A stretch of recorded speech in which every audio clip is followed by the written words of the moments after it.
Guys, ഇന്ന് ഐനൂസിൻ്റെ first vaccination day ആണ് guys. ഞാൻ രാവിലെ മുതൽ അവനിങ്ങനെ കയ്യിൽ വെച്ചുകൊണ്ടിരിക്കുകയാണ്. ഇന്ന് കുഞ്ഞിനെ കുത്തുമല്ലോ, അവന് വേദനിക്കുമല്ലോ എന്ന് ഓർത്തിട്ട് ഞാൻ ഫുള്ളി ടെൻഷനാണ് ഗൈസ്. അറിയാം അവൻ്റെ ഹെൽത്തിന് വേണ്ടിയിട്ടാണ്, നല്ലതിനാണ്, എല്ലാ കുട്ടികൾക്കും എടുക്കുന്നതല്ലേ എന്നൊക്കെ എല്ലാവരും ചോദിക്കുമെങ്കിലും നമ്മുടെ കുഞ്ഞിനെ എടുക്കുമ്പോൾ അവൻ വേദനിക്കുമല്ലോ എന്ന് ഓർക്കുമ്പം നമ്മുടെ മനസ്സൊന്നും പെടയില്ലേ ഗൈസ്. ബേബി ബാഗ് പാക്ക് ചെയ്യാൻ നമ്മളെങ്ങും പോകരുത്. എപ്പോഴും എന്താ ആവശ്യം വരുന്നത് നമുക്ക് പറയാൻ പറ്റില്ല ഗൈസ്. ആദ്യം തന്നെ ഞാൻ അബ്സോർബൻ മാറ്റ് എപ്പോഴും ഞാൻ എടുത്ത് വെക്കും കേട്ടോ. കാരണം ഡയപ്പർ ചേഞ്ച് നിങ്ങൾക്ക് ഏറ്റവും യൂസ്ഫുൾ ആയിട്ടുള്ളൊരു സംഭവമാണ് എനിക്ക്. അതുപോലെ തന്നെ ഡ്രസ്സൊക്കെ ചേഞ്ച് ചെയ്യേണ്ടി വരുമ്പോൾ 1-2 ജോഡി ഡ്രസ്സ് നമ്മളെടുത്ത് കഴുകി വെക്കുക. പിന്നെ ഡയപ്പർ മസ്റ്റ് ഗൈസ്, കാരണം ഡയപ്പർ വയ്ക്കുക. അതിന് ബർപ്പ് ക്ലോത്ത് ഇത് ഞാൻ എപ്പോഴും വെക്കും കേട്ടോ. പിന്നെ വൈപ്സ്, വാട്ടർ വൈപ്സ് തന്നെ യൂസ് ചെയ്യുക. പോക്കറ്റ് പാക്കറ്റ് കിട്ടുമല്ലോ, അപ്പോൾ അതെന്തായാലും നമ്മൾ കരുതി വെക്കുക. എവിടെയെങ്കിലും പോകുമ്പോഴത്തേക്കും നല്ല യൂസ്ഫുൾ ആണ് ഗൈസ്. പിന്നെ ഇമ്പോർട്ടൻ്റ് ആയിട്ടുള്ള കാര്യം ഹെൽത്ത് ബുക്ക്. ബേബീൻ്റെ ഹെൽത്ത് ബുക്ക് മസ്റ്റായിട്ടും എടുത്ത് വെക്കണം. ഞാൻ പ്ലസ് അതിൻ്റെ കൂടെ അവൻ്റെ ഡിസ്ചാർജ് സമ്മറിയും കൂടെ എടുത്ത് വെക്കുന്നുണ്ട് കേട്ടോ. കാരണം ഞങ്ങൾ കിൻഡറിലായിരുന്നല്ലോ, അപ്പോൾ ഇവിടെ അടുത്തൊരു ഹെൽത്ത് സെൻറ്ററിലാണ് പോകുന്നത്. അതുകൊണ്ട് തന്നെ ചുമ്മാ എന്തെങ്കിലും അവർ ചോദിച്ചാലോ ഇല്ലയെന്ന് പറയണ്ടല്ലോ, അതുകൊണ്ട് ഞാൻ എൻ്റെ ഒരു ധൈര്യത്തിന് വേണ്ടി ഞാൻ എടുത്ത് വെച്ചെന്നേ ഉള്ളൂ ഗൈസ്. അപ്പോൾ എന്തായാലും എന്താകുമെന്നൊന്നും എനിക്ക് അറിഞ്ഞൂടാ ഗൈസ്. എനിക്ക് ഭയങ്കര ടെൻഷനാണ് ഗൈസ്. അതെനിക്ക് എന്തുകൊണ്ടാണെന്നൊന്നും എനിക്കറിയില്ല. എനിക്ക് ഭയങ്കര ടെൻഷനാണ് ഗൈസ്. കുത്തുമ്പോൾ എന്തായാലും ഞാൻ കരയും. പക്ഷെ അത് എനിക്ക് ആലോചിക്കാൻ പോലും വയ്യ. പോവാം. ഹലോ ഹലോ ഹലോ ഇഞ്ചിച്ചുമ്പൊക്കെ പോവാം പറഞ്ഞപ്പോൾ തന്നെ കരച്ചിൽ തുടങ്ങിയിട്ടു. ആ ദാടാ പൊന്നു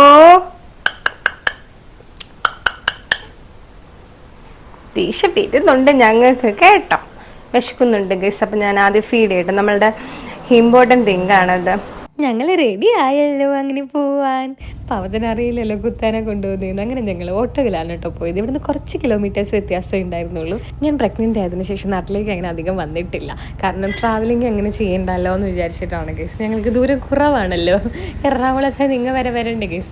അപ്പം ഞാൻ കുറച്ച് നാടൊക്കെ ആസ്വദിച്ച് അങ്ങനെ പോകുമായിരുന്നു. മഴയൊക്കെ ആയിട്ടും തൊട്ടിലൊന്നും അങ്ങനെ അത്രയ്ക്ക് വെള്ളമൊന്നും ആയിട്ടില്ല, എന്നാലും ഉണ്ട്. അങ്ങനെ ഞങ്ങൾ ഡെസ്റ്റിനേഷനിലെത്തി ഗൈസ്. എത്തും തോറും എൻ്റെ ടെൻഷനും ആദ്യം കൂടിക്കൊണ്ടേയിരുന്നു.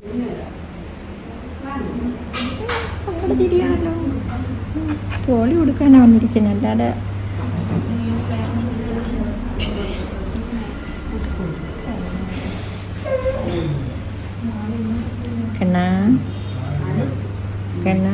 അങ്ങനെ എൻ്റെ കുഞ്ഞിൻ്റെ ടേണായി ഗൈസ്. ഞങ്ങളവിടെ വെയിറ്റ് ചെയ്യാണ്. ഇങ്ങനെ നല്ലൊരു സപ്പോർട്ട് കാണിച്ചാൽ മതി കേട്ടോ. ഇല്ലടാ ഇല്ലടാ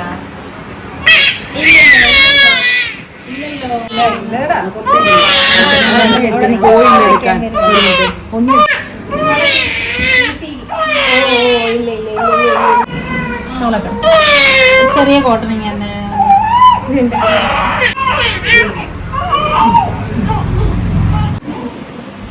നല്ല പോലെ കരഞ്ഞ് തളർന്നു എൻ്റെ കുഞ്ഞു. പനി ഉണ്ടാവും, ചൂട് പിടിക്കും, രാവിലെ ഒരു സോപ്പോ തടുപ്പോ ഇവിടുന്ന് കഴിയും.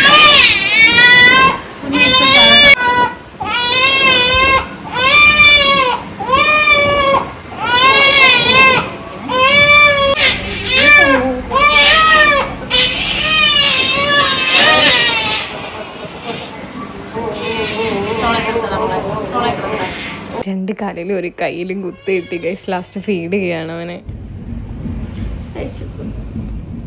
വേദനിക്കുന്നുണ്ട് പൊന്നിന്. വാശി പിടിച്ചുള്ള കരച്ചിലിനേക്കാളും അവൻ്റെ മുഖത്ത് കാണുന്നത് സങ്കടമായിരുന്നു ഗൈസ്. എപ്പോഴും ഇങ്ങനെ വിതുമ്പി നിൽക്കും. ഞാനും അവനും ഇങ്ങനെ കുറേ നേരം സംസാരിച്ചുകൊണ്ടേയിരുന്നു.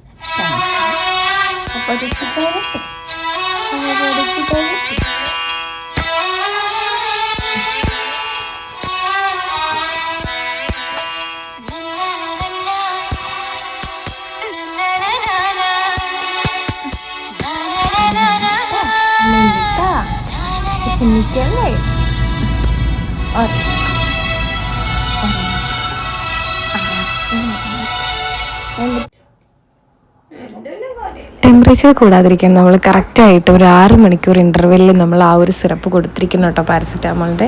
അതിനൂസിന് ഒട്ടും ഇഷ്ടമില്ലാത്ത കാര്യമാണ് ഈ സിറപ്പ് എന്ന് പറയുന്നത്. വിറ്റാമിൻ D3 തന്നെ അവൻ കഷ്ടപ്പെട്ടാണ് കുടിക്കുന്നത്. അവൻ മാക്സിമം തുപ്പി കളയാൻ ശ്രമിക്കും, മാക്സിമം ഞാൻ അകത്തോട്ട് കളയാനും ശ്രമിക്കും. ഞങ്ങൾ തമ്മിൽ ഒരു അടിപിടിയാണ് ആ സമയം. പിന്നെ ഇപ്പോൾ വയ്യാതെയും കൂടി ഇരിക്കുന്നതുകൊണ്ട് ഈ ഒരു സിറപ്പ് അവൻ നല്ല ബുദ്ധിമുട്ടായിരുന്നു കേട്ടോ. അവനിങ്ങനെ മാക്സിമം തുപ്പാൻ ശ്രമിച്ചുകൊണ്ടേയിരിക്കായിരുന്നു.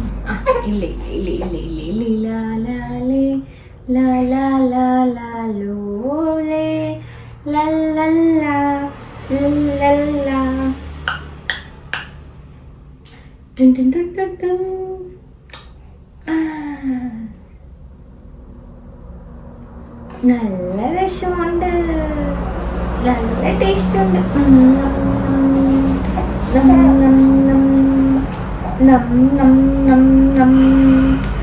രാത്രിയായപ്പോൾ കുഞ്ഞിന് നല്ല വേദന കൂടിയിട്ടുണ്ടായിരുന്നു. അവൻ ഉറങ്ങാൻ കിടന്നിട്ട് അവന് പറ്റുന്നേയില്ല. ഉറക്കെ അങ്ങോട്ട് കിടക്കും, അപ്പം തന്നെ അവൻ കിടന്ന് വിതുമ്പി ഞരങ്ങിക്കൊണ്ടേയിരിക്കുകയായിരുന്നു. പിന്നെ കരച്ചിലുണ്ടായിരുന്നു, കൂടുതലായിട്ട് കരച്ചിലില്ലായിരുന്നു, പക്ഷെ എന്നാലും അവനിങ്ങനെ ഇടയ്ക്കിടയ്ക്ക് വിതുമ്പുമായിരുന്നു. പിന്നെ ഇങ്ങനെ എടുത്തുകൊണ്ട് നടക്കുകയാണ്. നമ്മുടെ കയ്യിലിരുന്ന് ഉറങ്ങുന്നുണ്ടായിരുന്നു, അതുകൊണ്ട് താഴെ വയ്ക്കാതെ രാത്രി ഫുൾ ഇങ്ങനെ നോക്കിക്കൊണ്ടിരിക്കുകയായിരുന്നു കേട്ടോ. ഞാനും അമ്മയും മാറി മാറി എടുത്തോണ്ടേയിരുന്നു.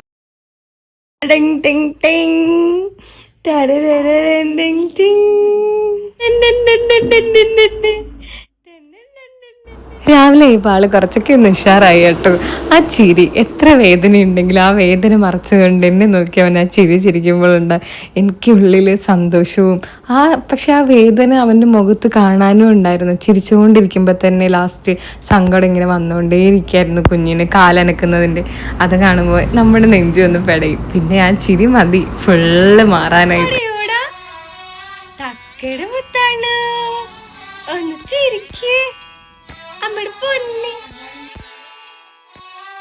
എന്നിലെ അമ്മ എന്നുള്ളൊരു ഇമോഷൻ അത് എത്രത്തോളം ഉണ്ടെന്ന് എനിക്ക് മനസ്സിലായി തന്ന ഒരു ദിവസമാണ് കേട്ടോ ഇത്. എൻ്റെ കുഞ്ഞിൻ്റെ വാക്സിനേഷൻ്റെ എല്ലാ അമ്മമാർക്കും ഇങ്ങനെ തന്നെ ആയിരിക്കും.